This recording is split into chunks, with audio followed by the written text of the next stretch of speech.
His name's Phil, And his name is Tim. and this is Tim and Phil Talk About Games. A podcast where Tim and myself get together and talk about games we've recently played and discuss topics in the world of gaming. This week on the podcast, we explore a new generation of virtual experiences, kicking off with the new and appropriately named playable documentary, or is it, The Beginner's Guide. We will be once again asking that pesky question, what is a game? And trying to shed some illumination on the future of this new gaming landscape and what it holds in store.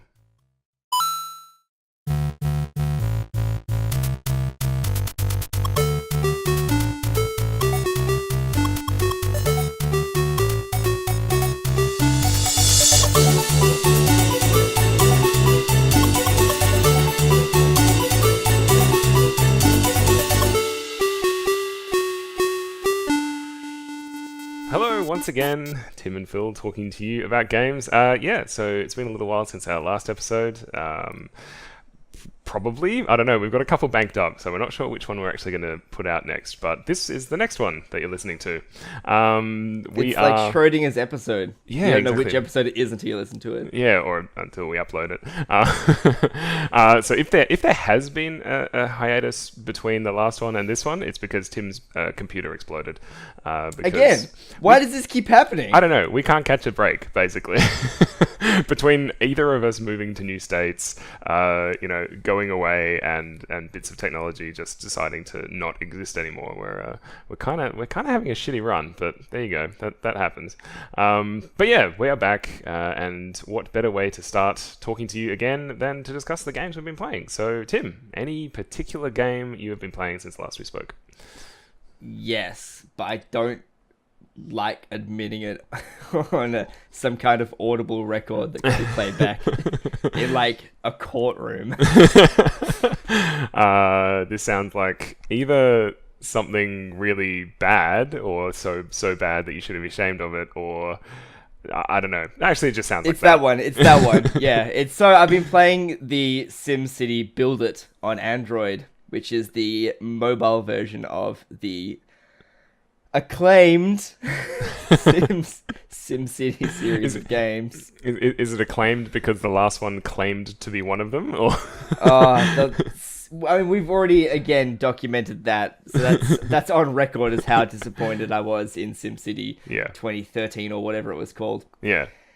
This is Maxis. It's not actually Maxis anymore because they don't exist anymore, which is sad. So Really? No, they got the big thumbs down from Microsoft. Oh, okay. I didn't know that. Or maybe I did. So Or maybe it happened a while ago. EA capitalizing on the Sim franchise and figuring, hey, we can sell microtransactions on phones, and we can do that with a pretty wrapper and make it look like something people want to click on and put their wallets into. Well, has it worked? No, because I haven't spent a single cent on it yet, which is fantastic. Okay. Many dollars, but no cents. No, I haven't spent a single thing on it, which is I'm adamant that I won't. Right. I'm not even sure if I'm enjoying myself on it, but I am playing a lot of it. Are we having fun yet? It's really like that. It's one of those bad games where you build things, and then those things will build more things. But to do that, you have to queue up buildings. And so it's a game of matching the timers. So this is going to be ready in 5 minutes. This is going to be ready in 20 minutes. This is going to be ready in 3 hours. And then if you want things to build straight away, you pay for it, basically. Yeah, you just pay a couple of cents equivalent, and you can make something happen instantly. Or you can just buy money, which is disgusting. Oh, yeah, because like I imagine like in other, I've never played a free to play mobile game because I literally just can't stand playing games on my mobile phone. But I imagine like in other games that are like this, the wrapper is at least a little bit like a little bit like camouflage. Like you buy gems or you buy, No, you just buy simoleons now. Oh, really? This is the best part. There are two different types of simoleon. You can buy the paper note ones, or you can buy the gold coin ones. Right. The paper note ones are like the premium bought dollars, No. and the gold coins are the regular bought dollars. So do you have to spend can like convert- magic money? You can convert the premium dollars into the regular dollars at an exchange rate. No. It's like, oh, So what? So do you have to It's spend truly like evil. more money to get the premium dollars? Is that right? yeah, Oh essentially. my god, kill me. Because the exchange rate's not good. It's against you. Like, it's just so bad. Oh, why Or- are you oh. subjecting yourself to this? Tell me at Because- least something. Tell me something. Tell me why. Tell me why. So it has, and this is the irony. It has the same soundtrack as the 2013 game. I really like that soundtrack. Mm-hmm. However, it's on a phone on tinny little speakers that I just mute. So you haven't given me a reason yet. One redeeming feature I actively turn off. It sounds like there is no real, redemption It's like for you. purgatory. And yet I'm playing it right now, Phill. It's in my hands. I'm turning it off. I'm putting it to the side. Good call. But my cement had just been finished mixing, so I had to Oh. queue up the next batch of cement. Oh my god, you are a God. hopeless case. Okay, anything else, please? Can we talk about something else? I'm really looking forward to playing XCOM 2, Oh, which yeah, has sweet. either just launched or Yeah, it's will launched. launch very soon, depending on when this episode. Oh yeah. But now you've spoiled the illusion. no, it's definitely launched. It launched a couple of days ago. I'm really looking forward to playing XCOM 2. And so I've been playing the Long War mod of XCOM 1 again, just cool. to sort of whet my appetite as I anticipate it coming out. Yeah, cool. I've heard so a few people have said that. So there's been two main comments. One is that it's very buggy. Well, that doesn't surprise me. It's a Firaxis game. Yeah, it doesn't surprise me in the least. The other one is that apparently they've done some really interesting / possibly not very good things with the story. Apparently, it takes like a really bad turn in the last third. Oh. That's what I've heard. But Interesting. the thing is, I think it's the fact. I think it's less the fact that they've done something weird with the story, and more the fact that they've tried to do anything with the story. Because the first one, it wasn't really any story. It was pretty much just emergent narrative from having people Yeah. that you've named in your squad. So maybe it's the thing of the. Well, there was a bit of a story in the first one. Not really though. And, Like, I mean, it was very like paint by numbers. It was Yeah. They were not trying to do anything out of the ordinary. No, you could summarize it in pretty much 3 paragraphs. Like it was not complex. No. And I think maybe that's what people are objecting to is the fact that they have tried to do more of that. I tried also to force think it. that people will just sometimes object for the sake of no. objecting. Yeah, that's Because fine. one of the huge whatever the opposite of a criticism is, like one of the things that people have really complimented, thank you, about the game is that the localization of accents is done much better this time. Oh, okay. So you're different, because one of the things is all the different soldiers have different nationalities. Yeah. That's always been an XCOM feature. But now they don't all talk with an American accent. So you actually Aussie have... accent. Apparently the Aussie accent's pretty good. Yeah? Yeah, Did they get so a I real hear. Australian to do it? They must have. Yeah. I guess there are enough of them in New York now. Yeah. Well, we're everywhere. We're like rats. Yeah. So yeah, that's me. Oh, okay. So not that much at all. That's fine. So I guess on my end, I've been playing a crap ton of Rocket League. Oh my god, so much Rocket League. Basically, I bought it on PC because there is a tournament going on in the Northern Territory, which is quite nice, run by the NT esports community, which is a burgeoning community up here. And I got matched up with another guy in Darwin to do the 2v2 tournament, and we've been having a lot of fun with it. We absolutely thrashed our first opponents, which was fun. I think Yeah. it was a best of 5, and we won in 3 games, and we won 19-0 aggregate. So Wow. it was a trashing. That's incredible. Yeah. So that was really fun, and it's kind of rekindled that kind of competitive aspect of my gaming, but not that much, because I can basically pick it up, play a 5-minute game, and put it down again. It's way less commitment. And I actively don't like playing with randoms. Like, I'd rather just play with my teammates. So I very rarely pick up and play just by myself. So that's good. Awesome. The other thing I've been playing is Undertale. I've given that a little crack, and yeah, it's pretty fun. It looks like arse. It is not a pretty game, but it's got its own little style, I guess. It is kind of meant to. Oh, it's made by a single person, and I'm pretty sure he did the artwork for it. So I'm not complaining, and also I know, like, we know how hard it is to to do things by yourself. So I'm not complaining, and the thing is, it makes up for it by kind of complementing that art style with its own idiosyncratic, like, humor and gameplay. So it's very charming, I should say. That's cool. It's very cool. Yeah, so I've put about, I think, a couple of hours into that. I really want to play more of it, but I keep getting distracted by Rocket League. But hopefully in the next couple of days. I also fell prey to the most recent Steam sale. And I actually bought... Oh, really? Yeah, because there was a couple of things on my wish list which came up. I was like, oh man, they're like really cheap. So I ended up spending about $20 to pick up Ollie Ollie 2, which I really enjoyed the first one. Fistful of Gun, which is kind of like I just wanted to see it from a gameplay point of view, because they had a couple of interesting little gameplay things which I thought I could rip off in the future. Yeah. The Pigeon Boyfriend... So the best art happens. Well, no, not necessarily art, but like...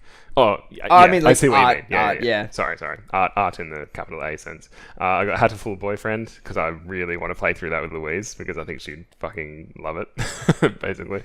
And I also got Satellite Rain, which I've been actually really keen to play. And it was 50% off, so I was like, damn, yeah. Oh, I didn't actually notice that in the sale. Yeah, it's been on my wish list for ages, so... I met the devs at, I think, both PAXs in Australia. Yeah. I had a chat with a couple of them. I think not last PAX, but the PAX before.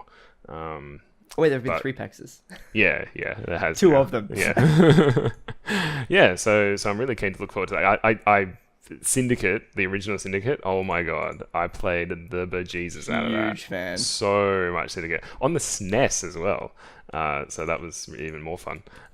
So yeah, I'm really looking forward to see how faithfully, or I guess non-faithfully, but innovatively, they've dealt with that kind of gameplay. So yeah, that is what I'm looking forward to playing. But other than that, so do we have any shout-outs? I can't even think. We had one new follow on Facebook, which is weird because we hadn't been pushing that in 6 months. Yeah, pretty much. So thanks to William Kalanisi. Let's go with that. Sure. Yeah, thank you, I'm William. sure he can write in and correct us. Yeah, like no one ever has. You should, though. Please write us. We're very easily intimidated. Yeah, exactly. It's up front. Let's just say, like, if you guys have anything that you want us to talk about, please just post somewhere. We've got Twitter, Facebook, etc.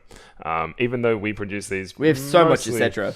Yeah, we have so much, etc. Even though we produce these mainly for our own amusement, and we love that you guys tag along, we also kind of want to get to know you. So yeah, get onto it. We are not unfriendly.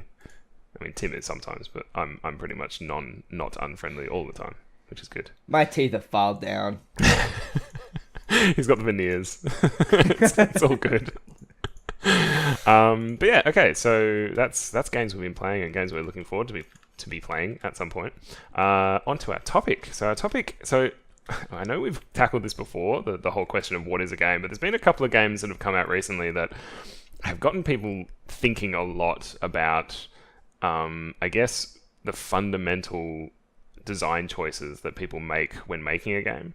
One of them is The Witness, which we haven't played either of us. I don't think Tim's been playing it. That's something I'm very keen to, though. I am so fucking excited to play that game. I really want to play it, but the thing that's been holding me back is whether or not I get it on the PS4 or the PC. I have a feeling I'm going to end up getting it on the PS4, because that'll make it easier for me and Lou to sit down and try and solve the puzzles, because I think it'd be really interesting to see which puzzles I can solve easily and which puzzles she can solve easily. Because one of the things we've been doing recently is playing through Grim Fandango, the remaster of Grim Nice. Fandango on PS4, and she just gets the puzzles. I know, like she played through about half the game, I think, when she was young, or possibly finished it. I think she may have finished it. So maybe it's just her remembering stuff, but there's stuff that I'm like, I would never get that. And I don't know whether or not it's the... What kind of horrific witchcraft are you using? Yeah, exactly. Like, I don't know whether or not it's just that, adventure game bullshit, like where they're just like, oh yeah, you should have known that you had to combine the whatever with the whatever. It's like, well, there's no logical connection between those two items. I'm sorry, I have to rub the pumpkin on the what now? Exactly. I don't know whether it's that or just I'm not the same kind of thinker as her. I mean, I know that for a fact that I'm not the same kind of thinker as her. So I think it'd be really interesting to sit down with the witness with Louise over a couple of weeks and just see how we go. So I may end up getting it on the PS4. So that's one of the games that's kind of been really questioned. And the other one that came out a little while ago is called The Beginner's Guide, which is by Davey Reedon. Oh, by the way, The Witness is by Jonathan Blow, who made Braid, and who has been very outspoken about game design and how people teach other people to play games and all that kind of stuff. Actually, do you want to give a quick synopsis about what The Witness is? Do you know? No, it's one of those ones where you're lost on an island, isn't it? Hmm. So you're kind of trying to figure out the story of what's happening. Yeah, pretty much. I think that's about right.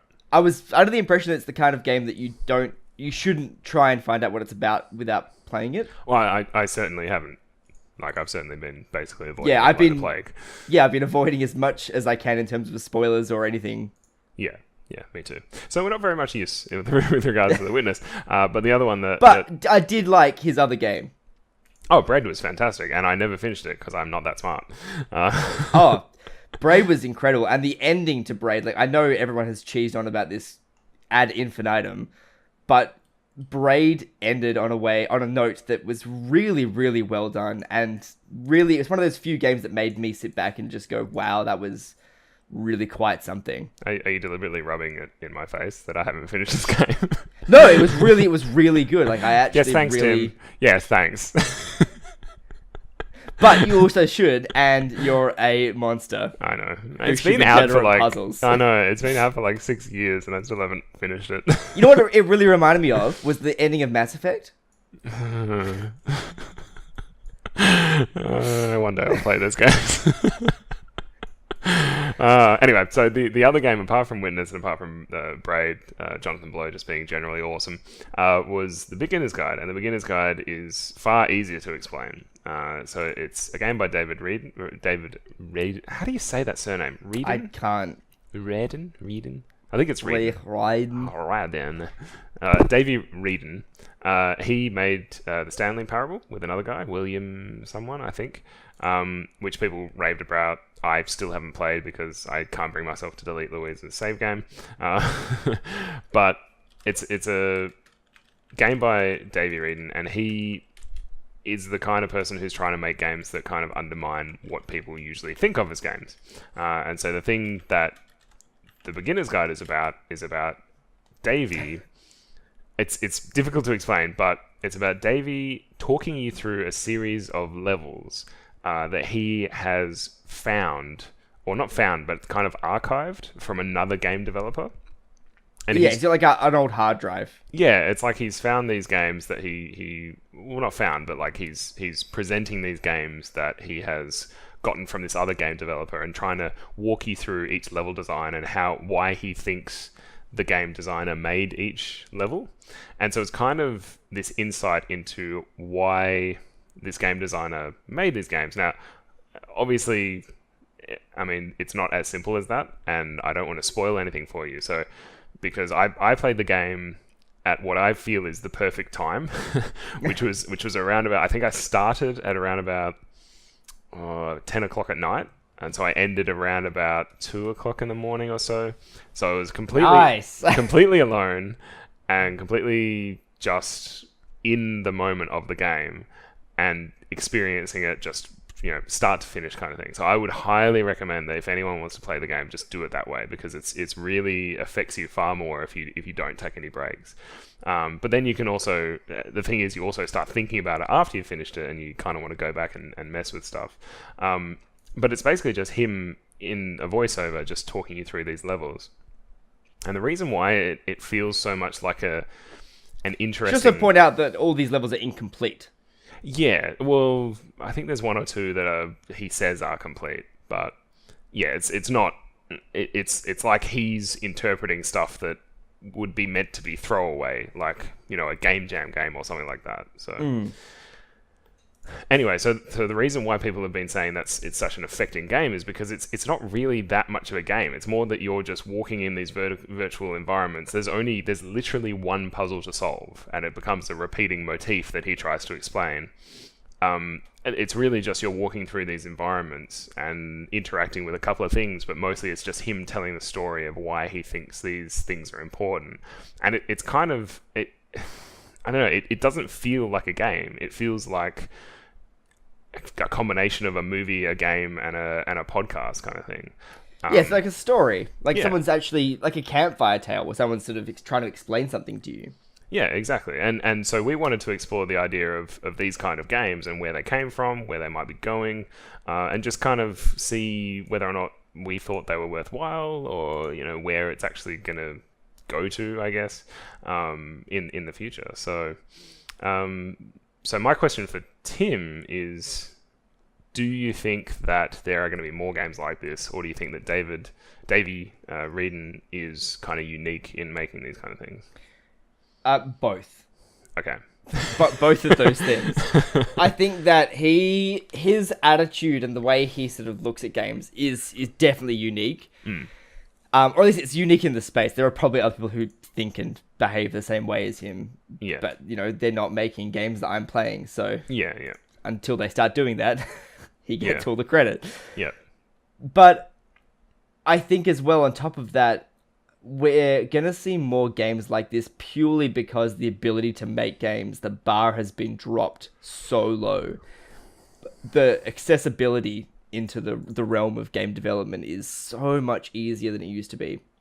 And I think it's, as well, on top of that, the distribution platforms like Steam Greenlight and, GOG's got their own little thing now, and you can get games out there in such an easy fashion now as well. I think people are going to maybe come to game design from a different school of thought in the first place. I sometimes wonder if the way we make games is only the way we make games because it's the way we've always made games. Yeah. If people come in and they're like, oh, well, I'm a documentary maker, but I've decided I'm going to make a game, and they make something, and then everyone else goes, well, that's not a game. And, well, isn't it? Why not? It kind of is. Kanye West just made a game, so, Yeah, it's not a game. That doesn't count. It's about his mum dying and going to heaven. Come on, give him a break. Did he code it? Did he actually? Did he make it? Definitely not. No, I don't know, but I would be very confident in the guess that he definitely did not do any of those things. Yeah. Anyway. So yeah, I think that in the same way that maybe the earlier days of YouTube, we started to see some really interesting takes on how people do documentaries and how people do, just posting videos. Yeah, doing video in general, yeah.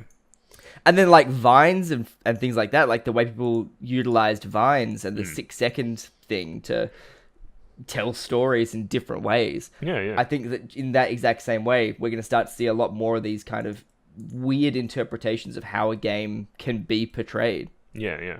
Well, I think also, I think the point that you made about people that aren't gamers coming and making games, I think that's hugely important, because, as you say, you don't have that paradigm of I've played games all my life, and the reason why I want to make games is because I want to make a game like the games I've played.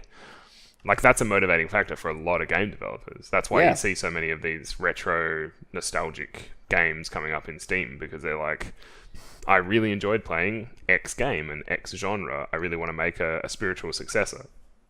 And a lot of the most successful greenlights are spiritual successors to some genre, either forgotten or not ordinarily used.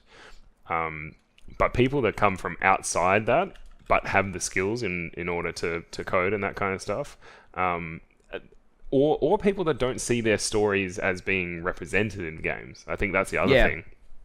They're the kind of people. They're the kind of people that are going to totally come at it from a totally different point of view and a really exciting point of view, I think. Well, I think we're already starting to see that now. Oh, definitely. I mean, even games like, for example, the one that you are playing, Undertale. I can never. I keep thinking Updraft. It's not the name of the game. Updraft. I don't even know what that is.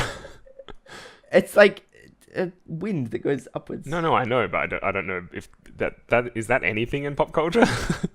Like, I don't think it is. I don't think it is at all. Other than, I got a chilly updraft just now. What's Updraft?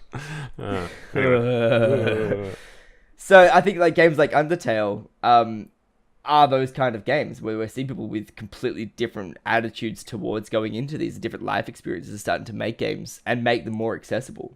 Yeah, absolutely. And as, I mean, we've talked about this before, but as making games becomes more accessible, like the reason why you see so many, well, not enough, but you see far more percentage of minority stories in literature because, everyone who's had a basic education can write. Although, having said that, obviously there are socioeconomic influences as to who gets those educations, but still, there is that raising. It's getting better. It's been pretty bad, but it's getting better. Yeah, and the barrier is becoming lowered when more of minorities get access to education.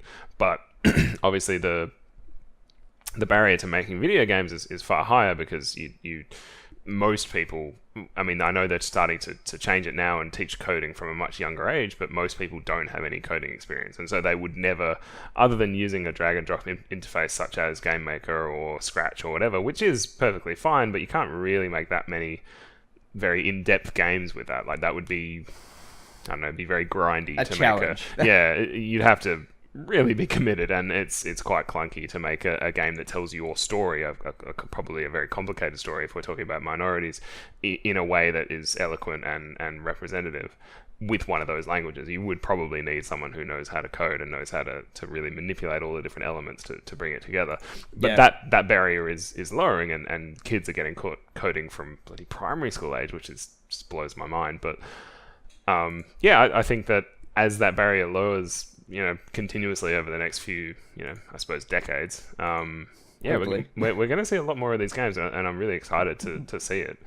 Is people coming at it from not having played every game in history, I guess, is the really exciting thing.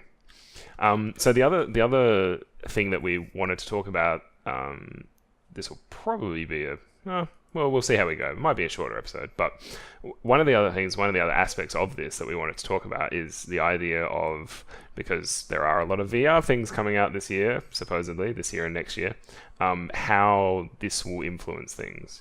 Like how virtual reality will influence the ability to tell stories that are very personal. So yeah, well, I guess the question I would have is, do you think that the medium will change the ability to send the message? Well, so I think when I was writing the little note thing that we have for this episode, the thing that brought me into the virtual reality side of things was the fact that recently YouTube and Google in general, I guess, have released these new tools that you can use to make very low quality virtual reality with your phone. So things like Google Cardboard, which the Cardboard camera, which is incredible, drawer. Oh, it's right on my desk right now, it's fantastic.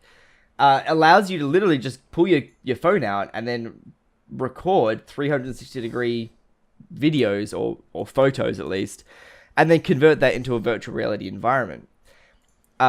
Already we've now seen the fact that you can upload 360-degree video into YouTube fairly easily as well.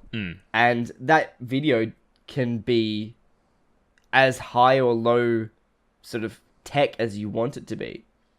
Right. You can either go full hardcore and get like a rig that records 1080p video in full 360 degrees, or you can just render it in like a skybox program and then upload it virtually. So we're starting to see these weird experiences coming onto things like YouTube, which is a very mass market medium, that are already out of sync of what we consider to be a video.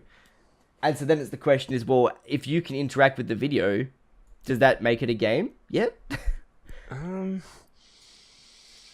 don't know. I think it makes it some strange hybrid, right? Like, it probably makes it more like...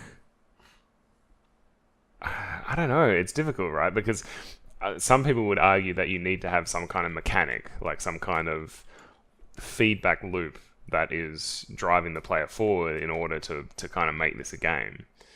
But interactive fiction is kind of a thing at the moment. Like, you've got Telltale Games making, every interactive fiction game under the sun, and a lot of their games are not that much more complicated than, click on a thing every now and again and listen to people talk. And Beginner's Guide certainly isn't really any more complicated than that. And we're also seeing games like, for example, like Her Story, or some of these other sort of almost ARG style games that require you to just put things into Google. Like, we're starting to see some really interesting sort of meldings of these different types of medium. Yeah. And so I think as VR becomes cheaper and as it becomes easier to access, not in terms of just consumption, but also the production of content as well, we're going to start seeing a lot more interesting ways to interact with things. And I think that's going to blur the line in a huge, huge way. Yeah. Even just a documentary where you can choose to not look at... So a documentary is essentially a video where you're being shown something. Yeah. Someone's saying, hey, look at this thing, and you look at it. But what does it mean when you've got a documentary where someone says, look at this thing, and you can turn around and look in the other direction? Well, I guess it means that they can no longer say, look at this thing, right? Yeah. Are they now saying, experience this thing? Or, or even like, look at this thing, unless it's confronting, in which case you can turn around and not look at it. Or, I don't know. I don't even know what this is going to look like. This is such a bizarre new realm that's, I think is really exciting. I think it is more like, experience this thing. I think it'll be...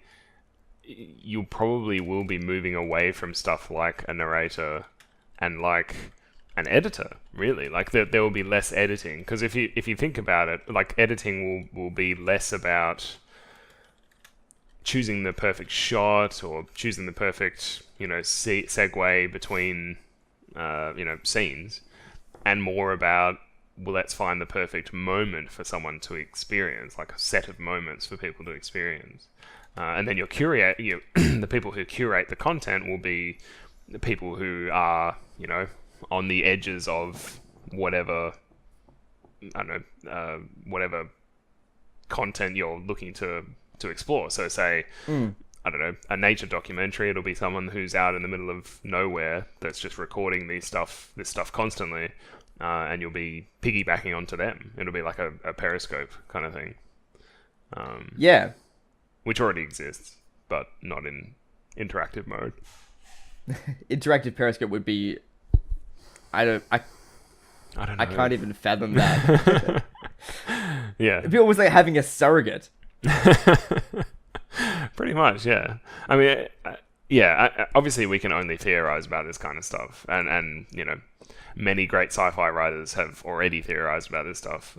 You can read in just about any kind of hardish but soft enough to be talking about social aspects of sci-fi writer who talks about celebrities who have become more like inputs for the greater civilization. Like, they are just a person whose interests and whose activities are something that a lot of people want to experience, and so they basically just run around with all these inputs attached to them so that people can experience the same thing.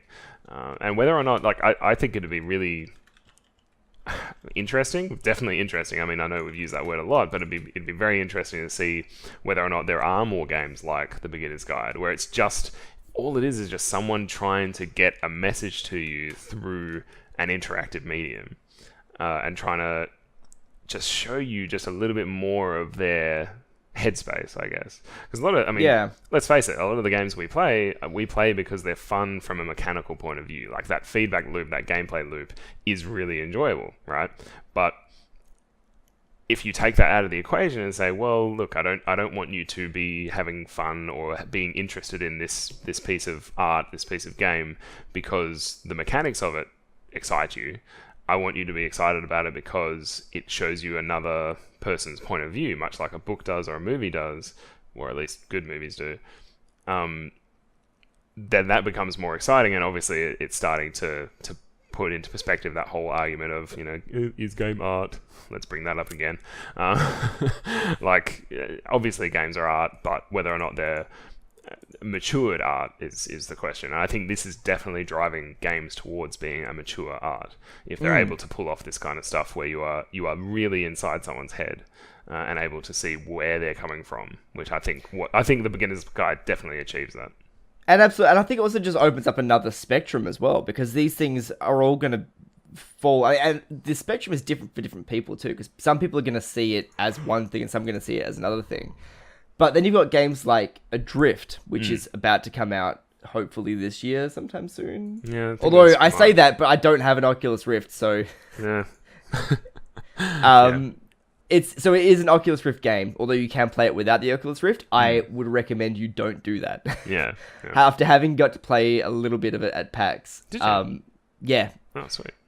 it just looks incredible in VR. Like, it's just so over the top and just That's a good unbelievable. Question. Do you have issues with the motion sickness or the fact that you can't see No. properly? Is that fine?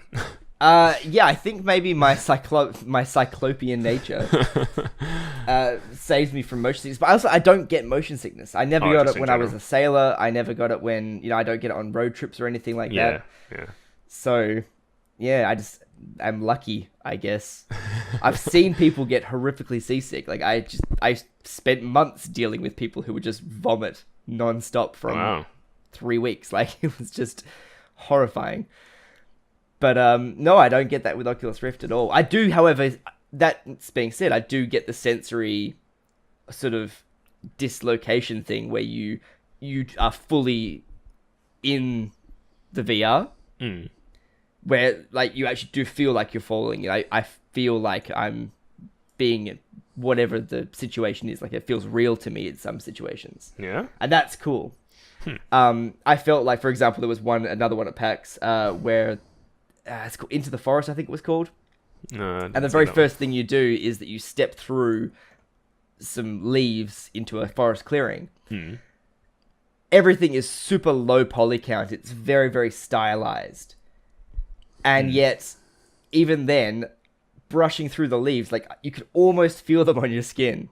And your hands go up reflexively and try and push them out of the way. And it was just very, very well done. So I think that's what's really sets these sort of virtual reality things apart from each other in terms of what's good versus what's bad. It's the story is the actual environment as well as what's happening. But coming back to Adrift, Yeah. so this is a game where all you're doing is collecting audio logs in the same sort of vein as BioShock, which I think has a lot to answer for in this respect. every game now. Yeah, not every game needs audio logs, guys. Yeah. Why are people just recording things and leaving them on cassettes in places? It doesn't make any sense to me. I don't do this in real... I guess we do this with the podcast. I've just answered my question. So, but we don't leave them on bus stops. No. So yeah, you collect audio tapes and then you have to... So you're an astronaut in a exploded space station, a la Sandra Bullock in Gravity. Yeah. And you're trying to piece together what happened. And at the same time, you're trying to conserve oxygen, which depletes bizarrely fast. Really? Yeah, like a minute. And you're like, whoa, where did all that air go? Maybe you're really hyperventilating. You're not, because you can hear yourself breathe. It's actually okay. a very freaky experience. I really enjoy it. Yeah. But so in a game like that, like all you're doing is collecting audio logs. How much of a game is that? I would say more of a game than something like maybe the Beginner's Guide. But it starts to sort of flesh out a spectrum of games. And I'm really curious to see where else other people are going to place their games on that spectrum. Right. Yeah. I mean, I'm sure there will be some. I think in something like Adrift, like having looked at the Wikipedia just really quickly, I have a feeling there might be more than just. I mean, I know I suppose you've played it, so you'd know. Is there more like? Is there puzzle solving? Do you have to like Sort of. move So through you need areas? to kind of, yeah, you need to unlock parts of the station and then, but it also seems like you can kind of do that in any order. Right. So maybe it's not really all that puzzly. It's just you just gotta do it. Yeah, okay. But It it's looks also really early cool, days, so Yeah. it does. It looks gorgeous. It's a very, very good looking game. Stylized, but in such a way that it feels real. Yeah. Like it's not photorealistic. It just feels like it has impact. Yeah, for sure, definitely. Um, hmm. Yeah, I mean, I guess the main thing that I'm really like really excited for is just that insight. So obviously we're both really big readers, right? And besides fantasy, sci-fi, more story or more narrative based books, like I do really enjoy reading a good book that gives me an insight into the writer. And I know sci-fi and fantasy can definitely do that, but to a lesser extent because they're more focused on story, I guess, and epic twists and turns. So you don't get that much of a sense of the writer as much as you do with some other books. Like I really enjoy reading literary style books or short stories where you really, the stamp of the author is very, very present. And you get an insight into how they view the world and how they think with regards to their characters interacting with each other and how the story even is put together. I think that this is the beginning of that for video games. Like you are seeing far more video games where the point of the video game isn't to satisfy you with some really clever mechanic. Like it's not Flappy Bird or it's not even really clever. It's not Angry Birds, let's say, because that was at least moderately clever. It's not trying to hook you in and trying to get you to keep playing the game. It's more just giving you an experience that you can play through and get some kind of satisfaction out of the fact that you are seeing where another person is coming from. I think that is freaking amazing for a start, for the beginner's guide to really achieve that, because by the end of it, I just finished it and I was like, because it ends on a very eerie note, I guess. And so it ended and I just sat there for like a good 20 minutes, just sitting there just going like, wow. Like, what do I do now? Yeah, exactly. The answer was go to bed, but other than that, like it really made me sit there and just go, yeah, I can. I really want to dig more inside that person's mind. Like I really want to like talk to them and see what do you think about other stuff? And obviously you can do that with the magic of the internet, because I immediately loaded up a podcast that he had with the game design guys, and it's very interesting to hear someone like that talk. But I think that mode of gameplay, like if you can even call it gameplay, but that mode of game documentary is just, it's super interesting. And I would love to see I would love to see every one of my friends make a game like that about some topic that they want to communicate. Like that would be really, really cool. And I also want to see people that are completely outside of my experience, like that have come from completely different cultures or lives to make these kind of games, because I think that also would be very, very valuable. And it affects you in such a crazy way compared to something like a book, which is only words. Because you have a lot more. I hate using the word, but it's more visceral. Like you have a lot more feedback from the system. Yeah, exactly. It is all encompassing. Actually, you saying that just now, I would really like to see that done from a refugee point of view. Oh, damn. I think that would be really incredible. And I think that could actually... Because we have a problem worldwide, I guess you could say, at the moment. Yeah. But in Australia, we have an issue with how sort of refugees and the concept of asylum is considered. And I think that could be a really interesting way to sort of open up some of that discussion. Yeah, for sure.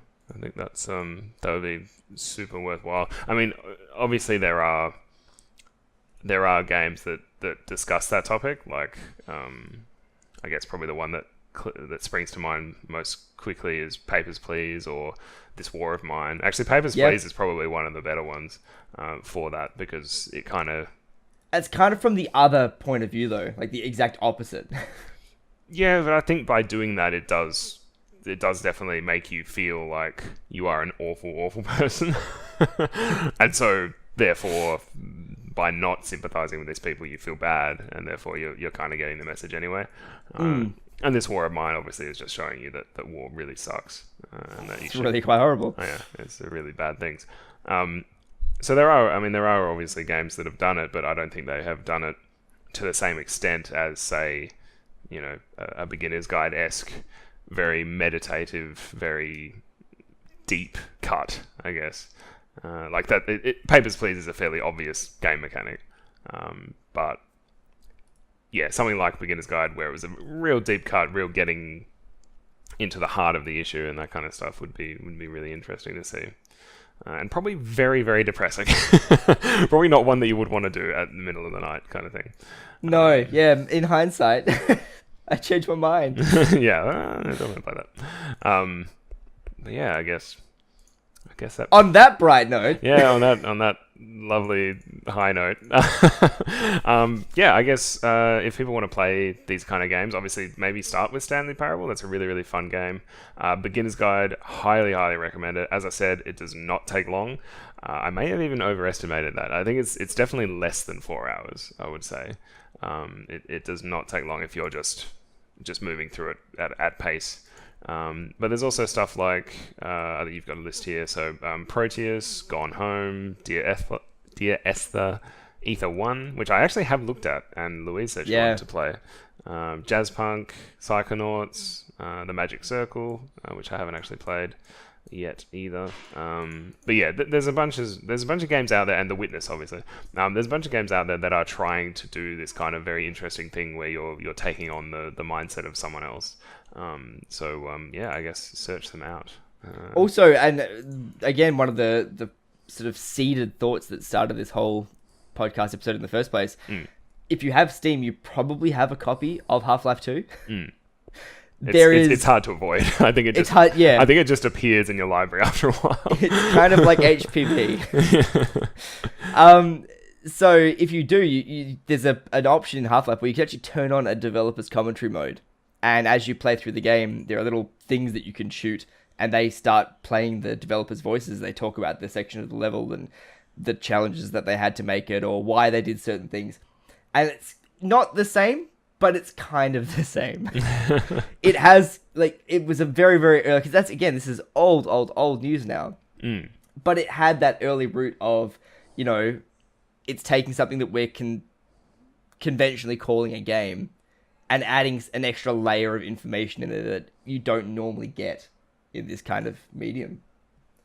Right. And also, I just found it interesting. Oh, it's fascinating, and Grim Fandango actually has a similar thing where items. That's right, it does. Items turn up, and you can click on them or get Manny to walk over and interact with them, and then you get the. God, that was a good game too. It's really funny. It's really hard to find games that are as funny as old games, like old adventure games. Yeah. Like, me and Louise will literally be sitting on the couch, laughing at the game. And that does not happen often. Like, I don't laugh at comedians. So, laughing at a video game. But you are dead and broken inside, Phill. No, so. I do more I do like the, the chuckle. Yeah. Yeah, obviously that was around funny, friends and I stuff. get you. Yeah, exactly. It's the I approve of this message kind of laugh, but yeah, no, it's really, really good. Cool. Anyway, I guess thanks for listening. You can find us on the web at www.timandphill.com and on Facebook at facebook.com/timandphil. Both of those are spelt with 2 L's on the Phill because I'm painful like that. If you want to contact us directly, you can find Tim on Twitter at Dungeon Master. I gotta say, I still can't believe you got that handle. It still blows me away that you have that. Anyway, you can add him as a friend on Steam as a Ageotas, which is Ageotas, or at his website, which is CorsairsAnchorage.com. And you can find Phill on Twitter at ToothSoup. You can add him as a friend on Steam as Apothecary, which is APOCATHARY, or at his regular website, which is toothsoup.com. Thanks for listening. And happy gaming. Cool. Yeah, that's good. So, in terms of